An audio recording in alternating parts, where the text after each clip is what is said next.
Direct from the Broski Nation headquarters in Los Angeles, California, this is the Broski Report with your host, Brittany Broski.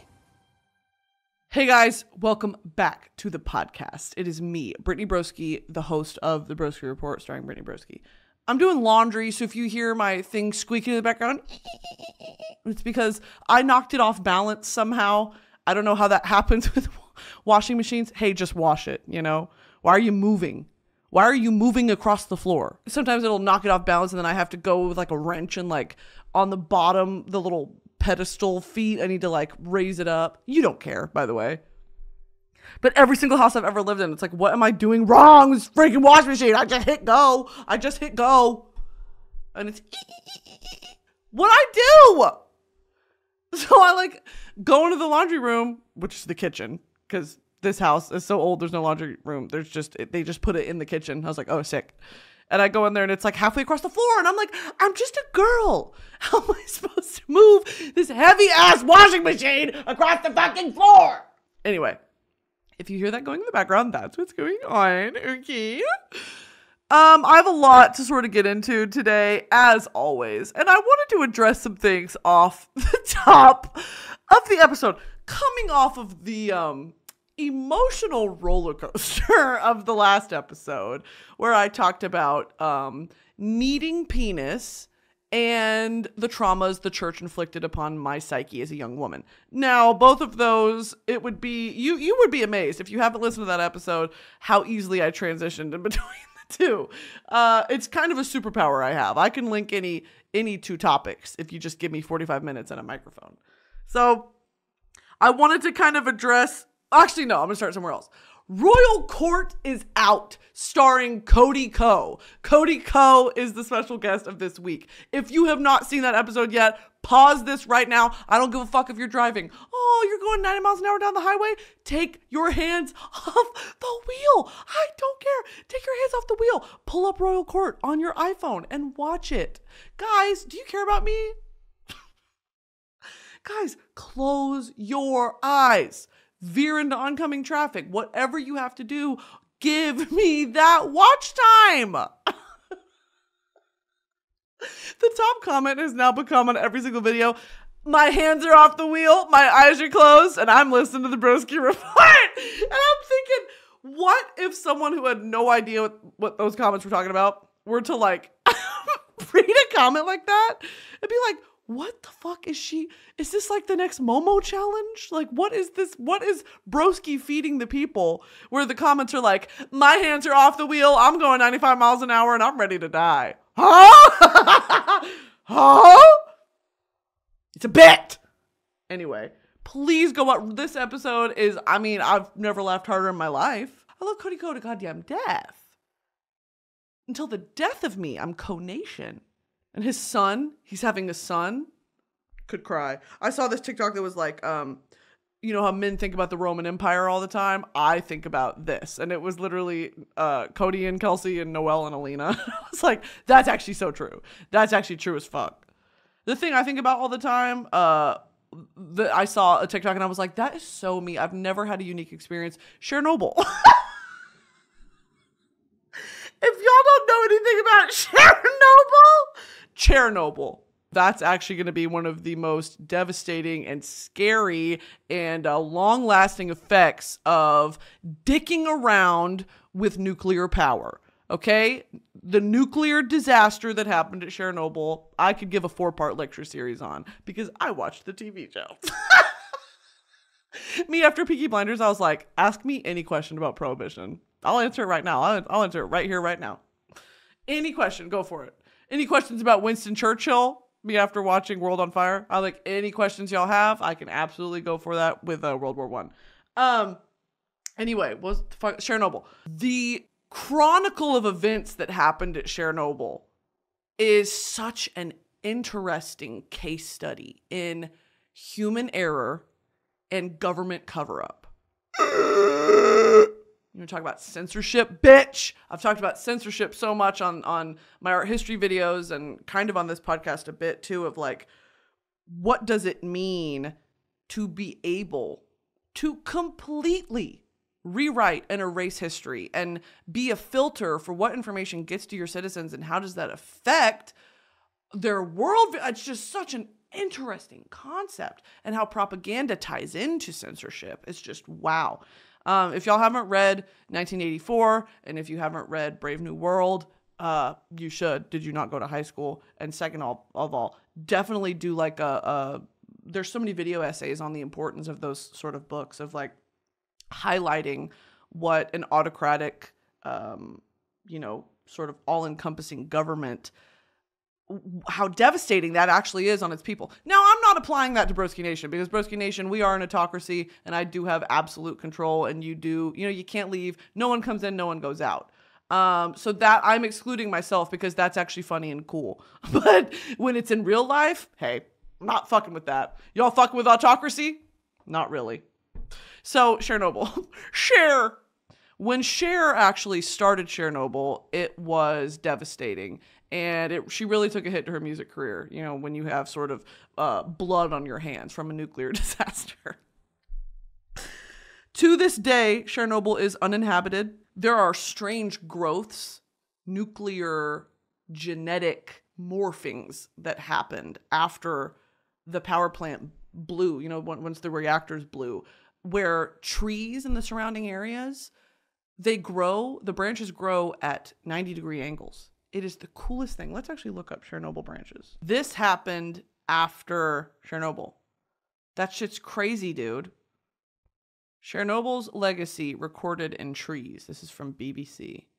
How it affected the change there was a change in the color of the wood. There was a change in the directions the branches grew. Look how gnarled and weird that is. That's crazy. The twisted stems of Scots pines have been attributed to mutations caused by radiation exposure. They didn't tell the people who lived in Chernobyl what happened. It was just like, we need to evacuate, get a few, pack an overnight bag, get out. Well, bitch, they never returned. It literally is a ghost town. It was left exactly as a sort of time capsule of the 80s. I forget which year it happened, 1986, 1987. And to this day, it's uninhabitable. And there were so many pets left behind. And the dogs, Chernobyl dogs, became sort of a phenomenon of, they were all these stray dogs roaming around in this radioactive waste.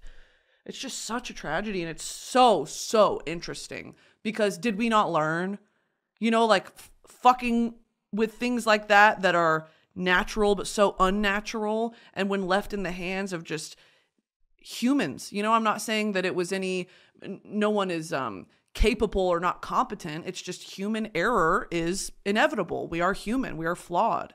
And so these forces combined, it was just like the perfect storm. It was just a tragedy waiting to happen. And I'm just so fascinated by that.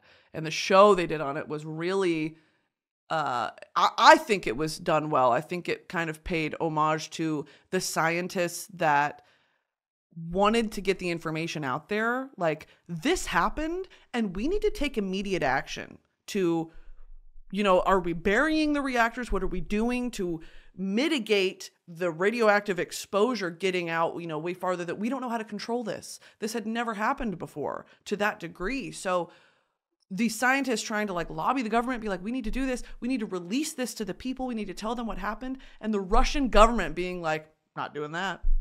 Hey, I'm going to kill you, by the way. Oh, 100% we're not doing that. 100% we're not going to tell the people what we have just exposed them to and what probably will affect them for generations to come. Ruining bloodlines. The Russian government being like, maybe, what if we didn't?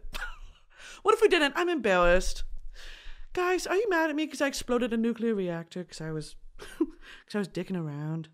Guys, are you mad at me that I poisoned your bloodline and gave everyone cancer? Literally, the Russian government. Crazy. I would really recommend that show, though. I can't remember what it was on. It was just called Chernobyl. It's on Hulu. It's on Amazon Prime. Anyway, that's my Roman Empire. And if you don't know what I'm talking about, there's this TikTok trend that went around that was like, ask any man in your life how often they think about the Roman Empire. And the majority of answers were like, once or twice a week, if not every day. What the fuck? You're thinking about Julius Caesar every day? You're thinking about a man every day? Gay. I think about the Roman Empire. Gay. You're gay. You're telling me you're thinking about a man voluntarily one day, once or twice every day? Wow. It was the funniest trend too, because some guys were like, what? But the majority of videos I saw were like, oh, all the time. Crazy. What a crazy thing. For girls, it's the Titanic too. The Titanic, and there have been a bunch of different ones that are like, I think about this all of the time. This is my favorite topic. It's just Chernobyl. Wild. Today's episode is sponsored by Base. I know the majority of y'all probably have the overpacking gene, just like me, where you try to fit everything you actually own into your suitcase, just in case, only to end up with luggage that's bursting at the seams. With Base, there's room for everything. You got 15 pairs of underwear for a weekend trip? No problem. You want to decide between a few pairs of shoes? Bring them all. Base was created by actress Shay Mitchell to make sleek and affordable bags, luggage, and accessories designed to help you travel effortlessly while still looking fashionable. Base has thought of everything you could ever want in a piece of luggage. 360-degree gliding wheels, a cushioned handle, built-in weight indicator, washable bags for your dirty clothes, and all the interior pockets you need to keep organized. I use my weekender bag all the time. It's like the perfect size for a 3-day trip. It looks rich. I have the like beige color. There's something so rich about that. Their luggage comes in multiple sizes and colors, and for shorter trips, that weekender bag is super functional and even has a place to store your shoes separately. Every piece is made to look better with miles, so you don't have to worry about it in cargo or overhead. And Base has over 30,000 5-star reviews. Whether you're packing for a quick trip or looking to breeze through the security line, Base has your personal items covered. And right now, Base is offering my listeners 15% off your first purchase by visiting basetravel.com/broski. Go to basetravel.com/broski for 15% off your first purchase. That's BEISTRAVEL.com/broski. I also wanted to point out that I have come to a realization about myself that I wanted to kind of bare my soul to you guys and share my discovery. Not a single episode has come out. Huh? Not a single episode has come out of this podcast where I talk like a toddler. Not a single episode of this podcast has come out where I have not spoken about a man. I repeatedly and violently fail the Bechdel test. On this podcast, I repeatedly, offense after offense, fail the Bechdel test. And I challenged myself today, too. I was like, I'm not going to talk about men. And then what I open up with? Men. Okay, so actually, Cody Co and also men are gay because they like the Roman Empire. And I feel like I don't need to keep talking about Call of Duty cosplayers. You bitches get the fucking memo. You get what I'm doing here. And if you actually look at my tracks, don't. For anyone watching the YouTube video, don't. If you saw my tracks just now, don't comment on it. I'll have a freak out. My hair is so dirty. I'm just like I'm not looking or feeling the best today. For no reason, okay? Just feeling a little ugly. It happens sometimes. Feel a little uggo. Okay, not me going uggo mode. Okay, mustache moment, uggo mode. Anyone else feel like uggo mode on Wednesday hump day? Don't fucking talk to me until I've had my coffee! That's how I'm feeling today. I can't girl boss without my fucking coffee! So the Call of Duty cosplayers thing is really getting out of control, and I just wanted to apologize once again to everyone who's ever thought about or has listened to this podcast, because I've gotten myself into a bit of a pickle. And I told myself I wasn't going to talk about this today, but fuck it. You know what I mean? Like, there's no going back. Last time I talked about hog pics. My favorite cosplayer did move forward when sending me a DM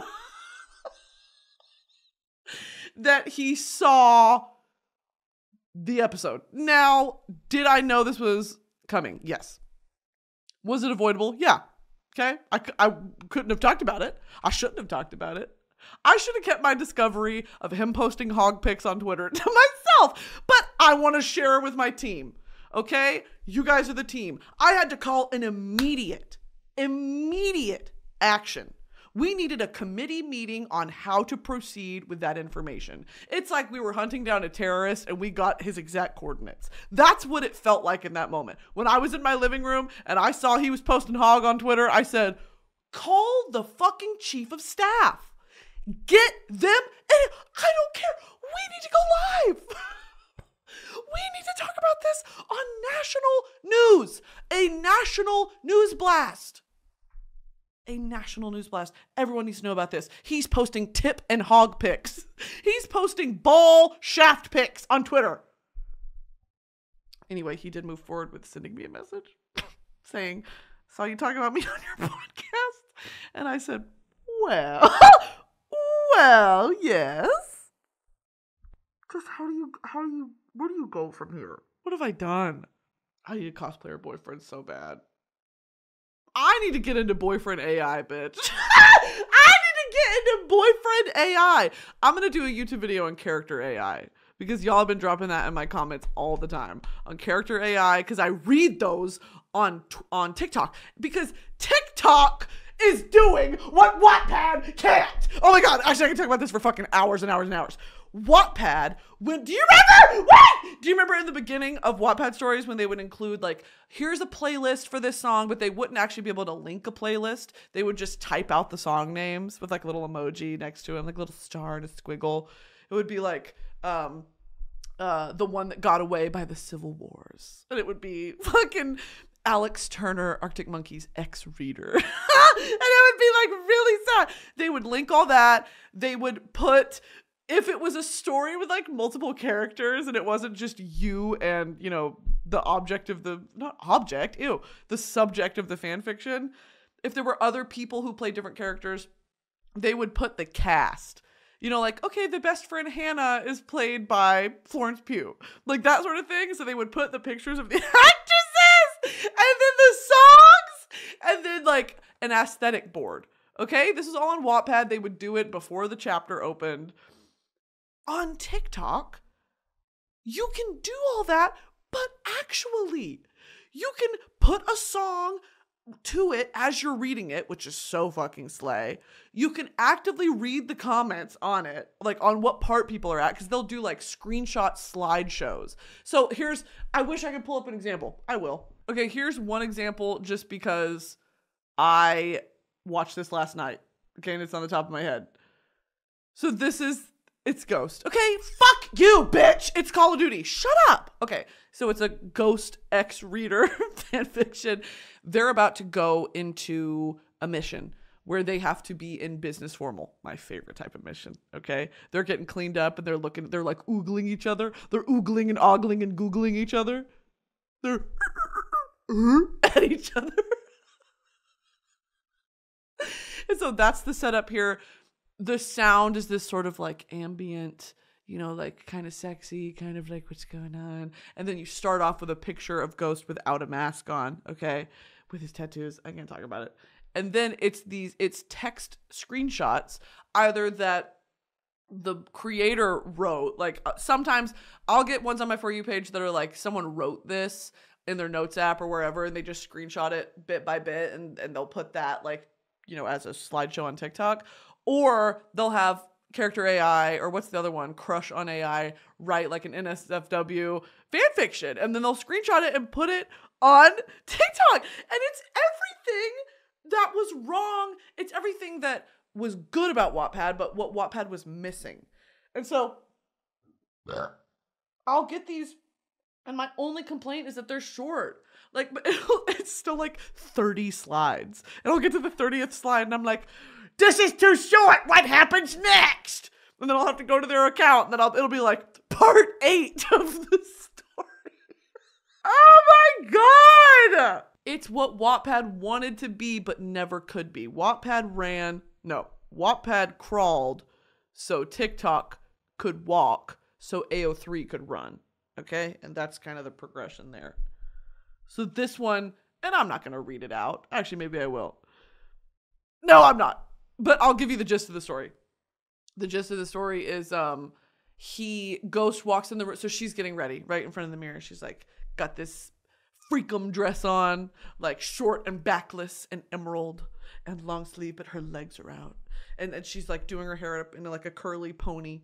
And Ghost walks in the room and he goes, head down. He goes, head down. And she's like, but I just did my hair. I just curled it and put it in like a ponytail. And he said, hair down. And she's like, mask off. Mask off. And he's like, no, maybe. And then they're flirting back and forth. I need to go to prison. They're flirting back and forth. And then she's like, fine. And she takes her hair down and he comes over and like brushes it over her ear to hide her earpiece because she's on a mission. Because she's on a mission. And you have to hide your fucking inner earpiece. Duh, this is Spy 101 shit. Okay? Don't let the enemy see your earpiece, that you're communicating with your team. That you have air support ready to go if things go south. You cannot let the enemy know. Okay? So Ghost comes over and he's like, head down. And he puts her hair over her ear and like kind of touches her face. And he's like, much better. And she's like, oh, and I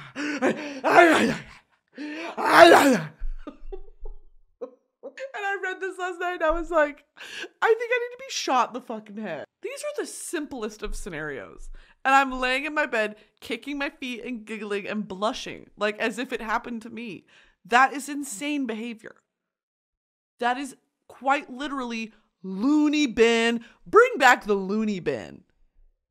I know some bitches that need to go to the loony bin. I'll be driving the fucking bus, okay?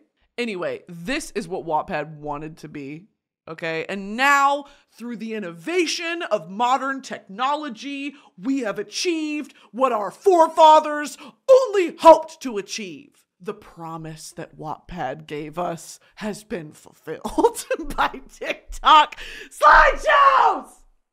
I love them. Okay, what the fuck was I talking about before that? We'll never know. This episode of the Broski Report is brought to you by Maybelline Instant Age Rewind Eraser Concealer. Do it all with the concealer that does it all. I have been using this concealer for literally years. If you've seen any of my makeup tutorials on YouTube, I love this product. If you know her, you love her. Maybelline Instant Age Rewind Eraser Concealer is a do-it-all concealer that conceals, corrects, contours, and highlights in a click. It gives up to 12 hours of crease-resistant, moisturizing wear, which I love because I'm on camera all the time, whether I like it or not. So I need that thing to stay put. There's a built-in sponge tip applicator for on-the-go application, and the applicator is actually antimicrobial. They also have this pink-toned shade. It's shade 160 that has literally changed my life because I'm a big fat pinky. I'm a very pink person. And so I finally don't look discolored on camera. Like my face matches my neck. It's a literal miracle. Visit Maybelline.com to buy yours today. Thanks, Maybelline. Oh, I'm going to do a video on character AI because I see, so these slideshows have kind of been my intro to it of like, I can kind of see the prompts maybe that they're giving or whatever, like, but make it sad, make it, holy shit, there's some devastating fan fictions on TikTok that people make. Devastating. Because so many of the characters that we love are damaged beyond repair, I would argue. Not fixable men. And there is something so hot about that, but so sad.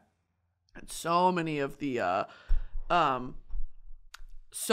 fan fictions that I see or the stories that I see are about just unreciprocated,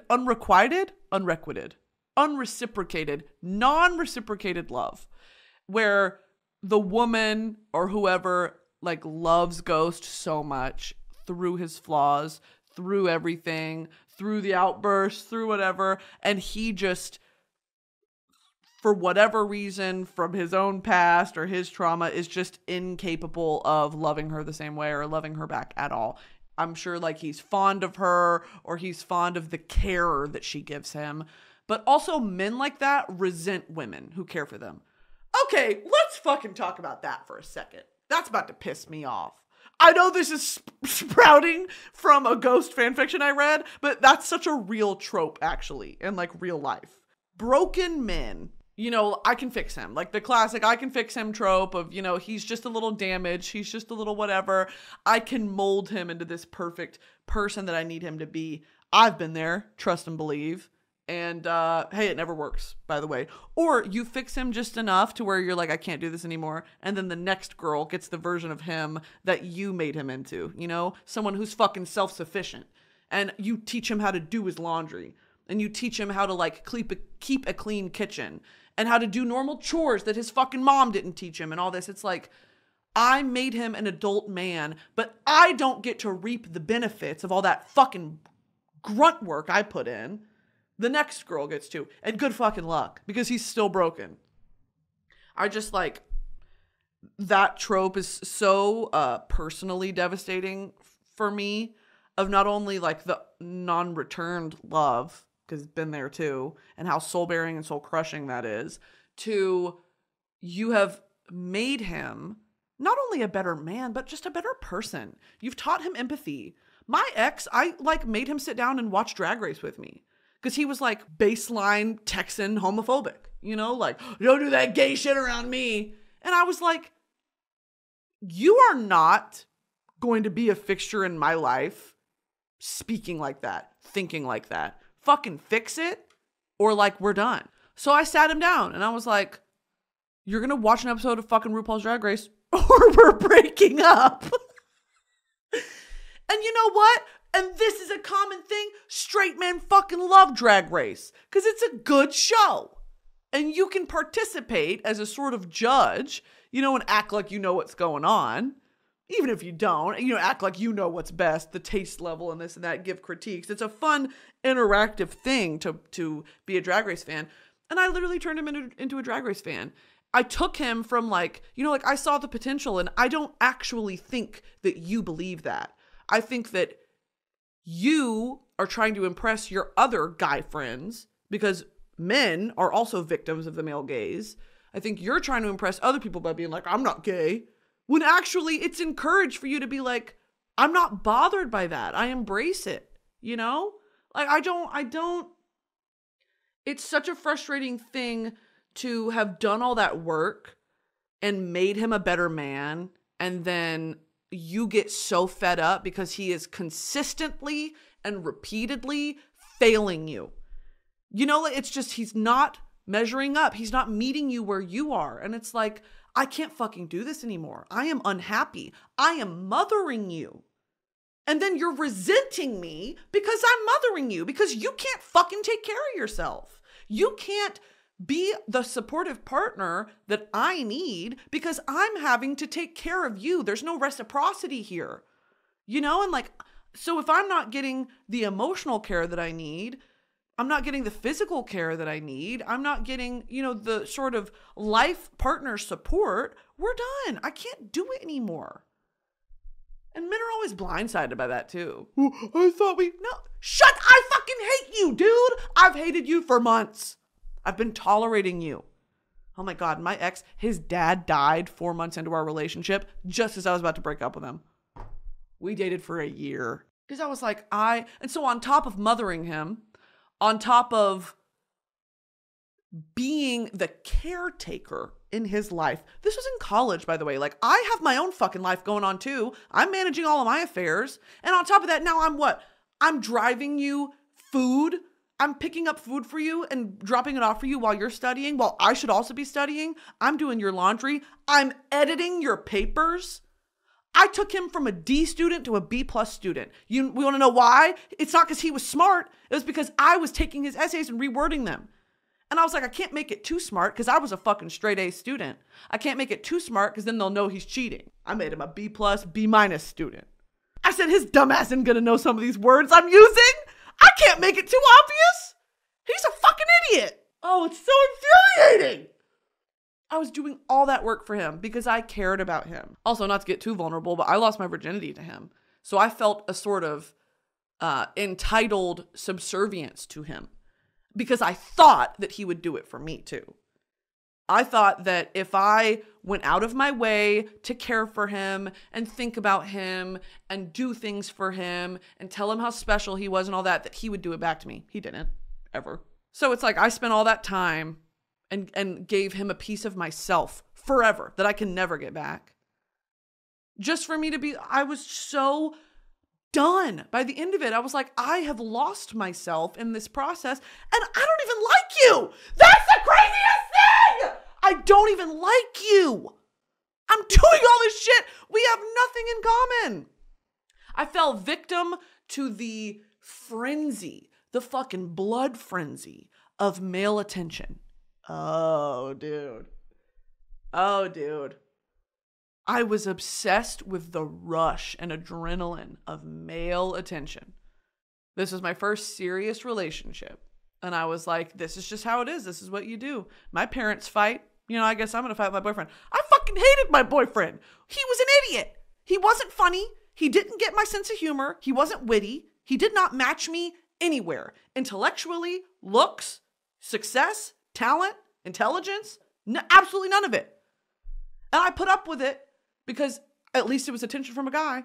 Oh, dude, if I could go back to 19, 20-year-old me and shake my shoulders, wake up, the Barbie movie's gonna come out, it's gonna change your life. I would have, but you know what? You have to live through those experiences and know what that feels like to be like, I am giving my all to this person for zero reward. If any of y'all are currently going through that, fucking wake up, bitch. Wake up. Relationships are all about give and take and reciprocity. And if you do not feel safe and loved and cared for in your relationship, it is better to be alone because you can do that for yourself. You can take care of yourself and make yourself as safe as you can, you know, and put yourself first and not be bothered and like distracted by the needs of this other person who is quite literally an infant. Men act like they're fucking babies. Learned and weaponized incompetence. Oh, am I doing the dishes right? Get out of the way, I'm going to do it. Weaponized incompetence. Am I doing it right? No. Again, from the top. I don't know how to do this. Look up a fucking YouTube video, bitch. I'm going to kill you with a gun. It's so infuriating.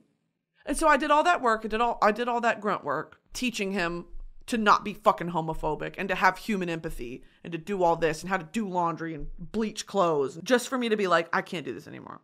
And I broke up with him. And then the next girl who gets him is going to get a version of him that I never got. And that's what pisses me off. The next girl, and good luck to her, Jesus Christ, is going to get a version of this man that I only hoped for. A fraction of that man, you know? And I put up with the worst of it.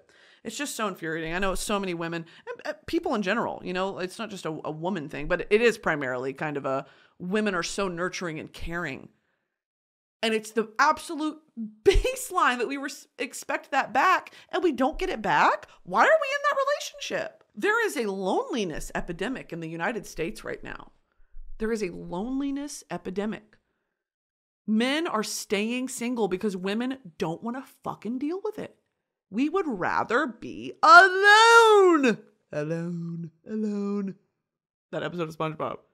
Alone. Why would I put myself through that for absolutely no emotional growth or, you know, bettering myself as a person? And it's hard also to come out of that and not be jaded, you know, to not be jaded by a failed relationship or all men are like this or make these, I know I'm bad about this. I make these gross generalizations. All men, this always happens. I'll never X.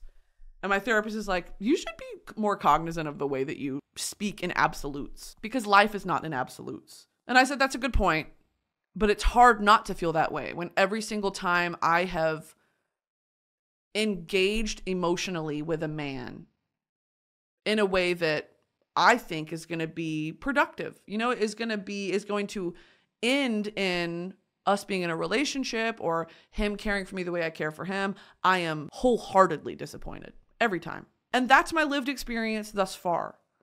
And it's easy to look back on that and sort of romanticize it and only remember the good parts. But like, it ended for a reason, and you ended it for a reason, and it's not happening for a reason. My thing is like, girl, he didn't pick you. You picked him. He didn't pick you. That's fine. You know, that's fine. I'm not going to be attractive to everyone because not everyone's attractive to me. You know, like, I have a type. Other people are allowed to have a type. Like, I'm allowed to be picky with what I want. Other people are too. And it took me a while to learn that, because coming out of so many failed situationships and all this, it's like, well, what's wrong with me? It's because I'm plus size. It's because of my job. It's because I'm intimidating. It's because I'm loud. It's because I'm this. It's because I'm whatever. And then after a while, I started to realize, hey, maybe it's none of those things. Maybe it has everything to do with the man. And it does. Because I'm not going to dull my light. This is so fucking cringy, like millennial girl boss, but there's a truth to it of, you know, I am very proud of what I have built online and what I do and the audience I've amassed and who I am. I love who I am. And in what fucking universe would I ever dull what that is? My razor sharp wit and how I look like my parents, and I love that. I love my body. You know, my body heals me. My body keeps me alive. My body keeps me going. And if I have a couple extra pounds on me, girl, whatever. That's where I'm at right now. It has taken me so long to get there. Why would I ever, for the sake of a man, be like, it's because I'm fat? Shut the fuck up. Because if I have the ability to look at a man and be like, I don't care if he has a few extra pounds. You know, like, I don't care.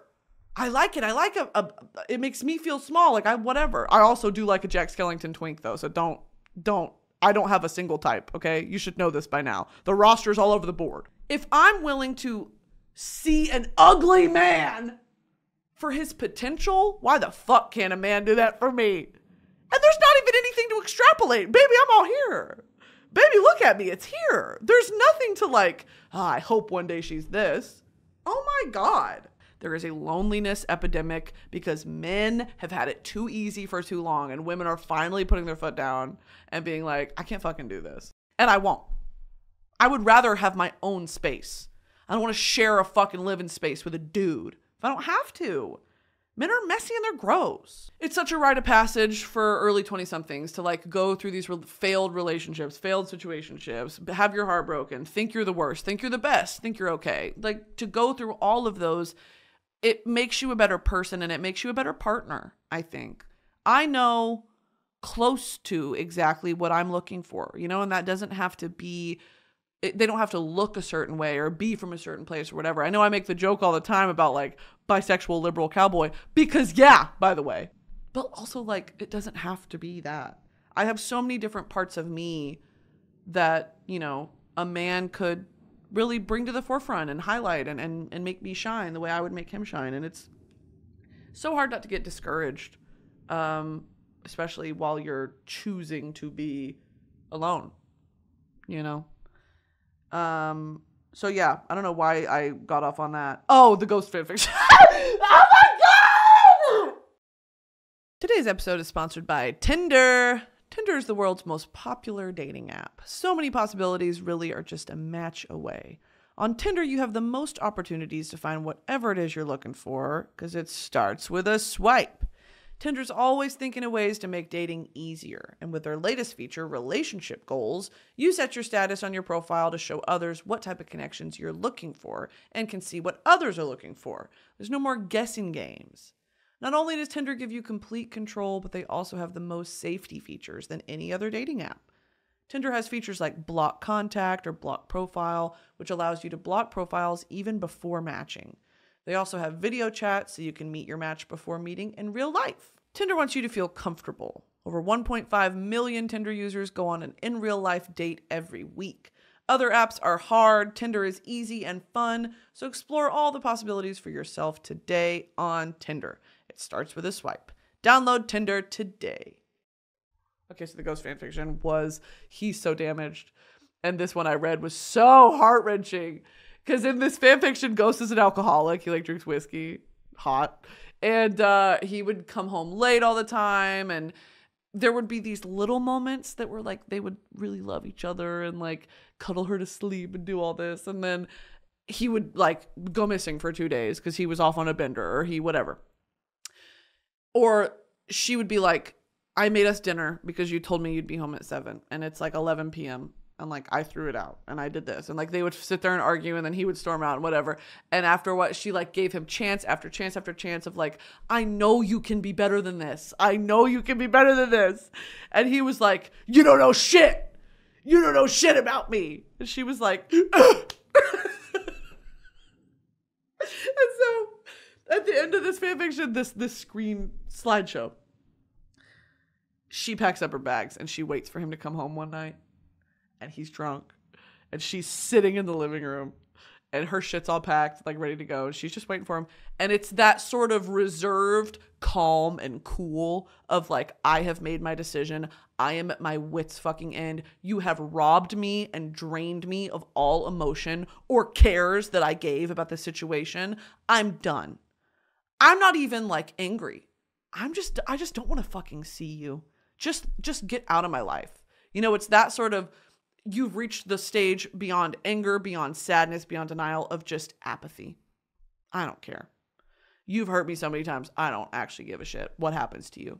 I don't care where you are. I don't care who you get with. I just never want to see you again. So she's at that point in this fan fiction. It was so well written. I wish I could. I'll try to find it and I'll link it in the description maybe.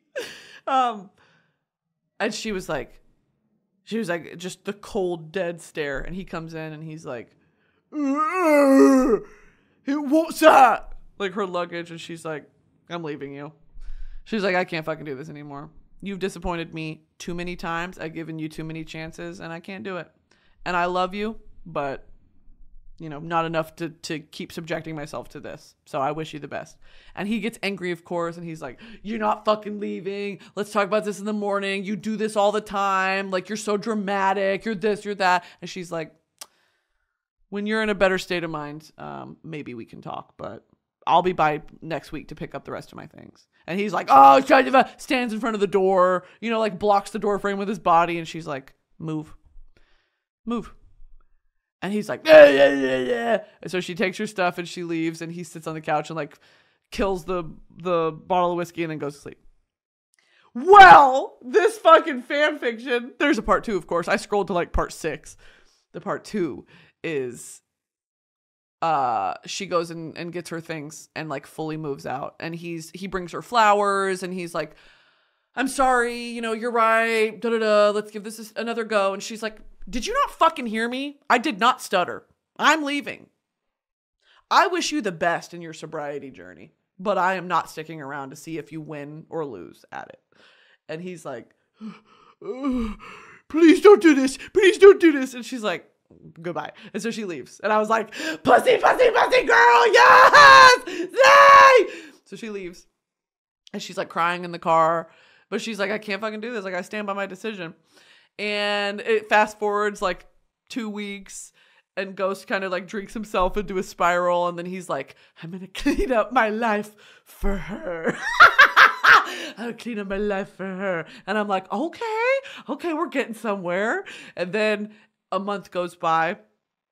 There's no contact. And then 2 months, 3 months, they're kind of talking in between of like, are you good? How have you been? Yeah, I'm all right. You know, how are you? Just like really awkward. And she lives somewhere else now. And so then he's like 8 months sober and he tells her, he's like, I got my little coin. And she's like, let's meet for coffee. You know, like kind of an exploratory, I want to see if he's fucking serious and like how his demeanor has changed. And so they have this date set and the date comes, Ghost shows up, he's got flowers and she never shows up. And he's like, that fucking bitch stood me up. Is this another lesson? Is this another like, I can't believe I fell for the like, oh, I just feel so shitty. I've done all this work, like da-da-da. And so he storms out and he goes home and he's like, send this message, whatever. He gets a call from Bryce, who was another Call of Duty character. It's not funny. What's about to happen? It's not funny. But he gets a call from Bryce, who's like, Ghost. Oh! Ghost, you gotta come quick. it's not good. And he's like, oh shit, is it your name? And he's like, yeah. So he like grabs his jacket, he runs, he like speeds there. Bitch, she got in a car wreck and died. It's not funny, but it's just like a fan fiction that I was literally sobbing my eyes out in my bed reading it. Girl, she got in a car wreck and had died. And here he was while she's literally bleeding out in her car because like a drunk driver hit her or something like that, which also was a deeper part of the story because ghosts used to drive drunk. It's a whole thing. She got hit by a drunk driver and was like bleeding out, jaws of life, all that. He shows up on the scene. She's dead on sight. Oh, bitch.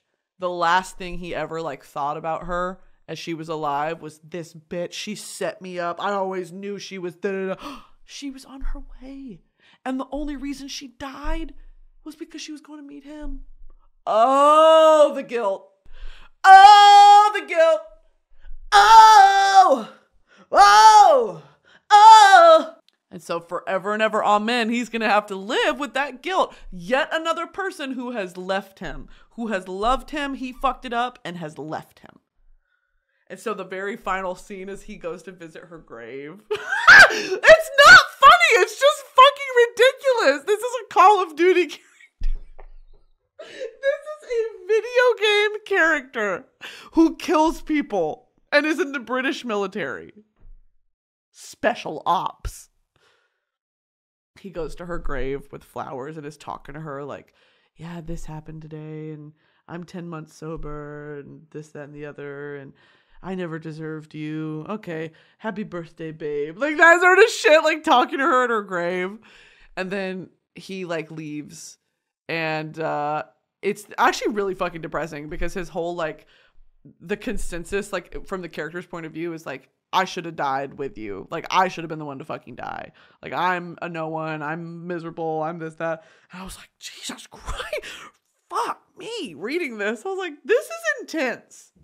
But of course I finished all 6 parts. 120 slides. I sat there. My poor thumb was like a water bottle cracking. My wrist bone.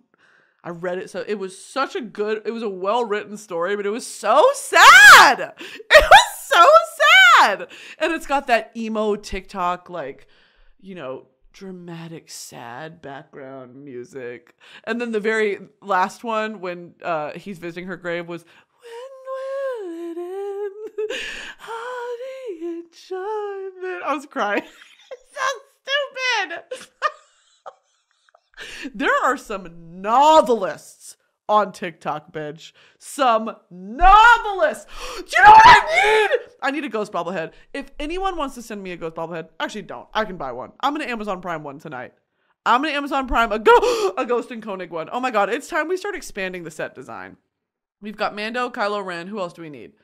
It's only Masked Men that we're doing. We're doing Koenig and we're doing Ghost. I'm literally going to order my mini Funko Pops tonight. Is this who I've become? Is this who we are? Oh my God. Is this? Hey guys, welcome back to the podcast. It is me, Brittany Broski, the host of the Broski Report, starring Brittany Broski. I'm doing laundry, so if you hear my thing squeaking in the background, it's because I knocked it off balance somehow. I don't know how that happens with washing machines. Hey, just wash it, you know? Why are you moving? Why are you moving across the floor? Sometimes it'll knock it off balance and then I have to go with like a wrench and like on the bottom, the little pedestal feet, I need to like raise it up. You don't care, by the way. But every single house I've ever lived in, it's like, what am I doing wrong with this freaking washing machine? I just hit go. And it's what I do. So I like go into the laundry room, which is the kitchen, because this house is so old, there's no laundry room. There's just, they just put it in the kitchen. I was like, oh, sick. And I go in there and it's like halfway across the floor. And I'm like, I'm just a girl. How am I supposed to move this heavy ass washing machine across the fucking floor? Anyway, if you hear that going in the background, that's what's going on. Okay. I have a lot to sort of get into today, as always. And I wanted to address some things off the top of the episode. Coming off of the emotional roller coaster of the last episode where I talked about needing penis and the traumas the church inflicted upon my psyche as a young woman. Now, both of those, it would be, you would be amazed if you haven't listened to that episode, how easily I transitioned in between the two. It's kind of a superpower I have. I can link any two topics if you just give me 45 minutes and a microphone. So I wanted to kind of address, actually, no, I'm gonna start somewhere else. Royal Court is out, starring Cody Ko. Cody Ko is the special guest of this week. If you have not seen that episode yet, pause this right now. I don't give a fuck if you're driving. Oh, you're going 90 miles an hour down the highway? Take your hands off the wheel. I don't care. Take your hands off the wheel. Pull up Royal Court on your iPhone and watch it. Guys, do you care about me? Guys, close your eyes. Veer into oncoming traffic. Whatever you have to do, give me that watch time. The top comment has now become on every single video, my hands are off the wheel, my eyes are closed, and I'm listening to the Broski Report.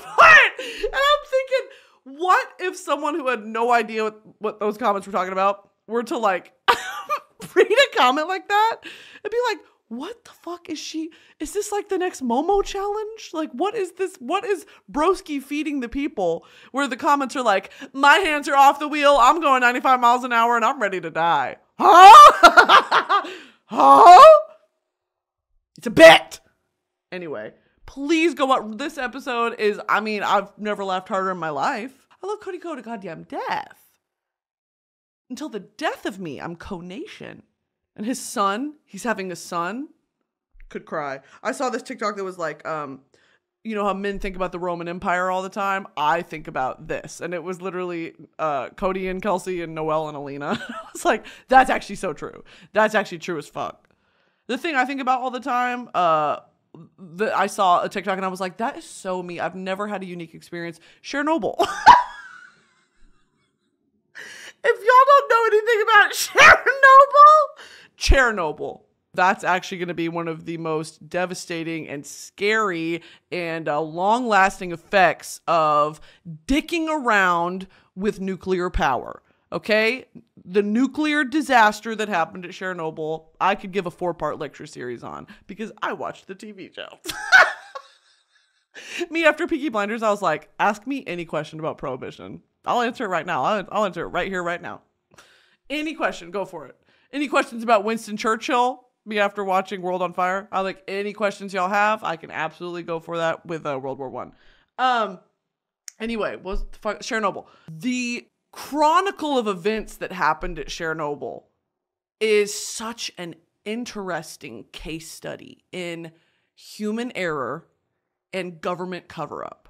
You want to talk about censorship, bitch? I've talked about censorship so much on my art history videos and kind of on this podcast a bit too, of like, what does it mean to be able to completely rewrite and erase history and be a filter for what information gets to your citizens and how does that affect their world? It's just such an interesting concept, and how propaganda ties into censorship. It's just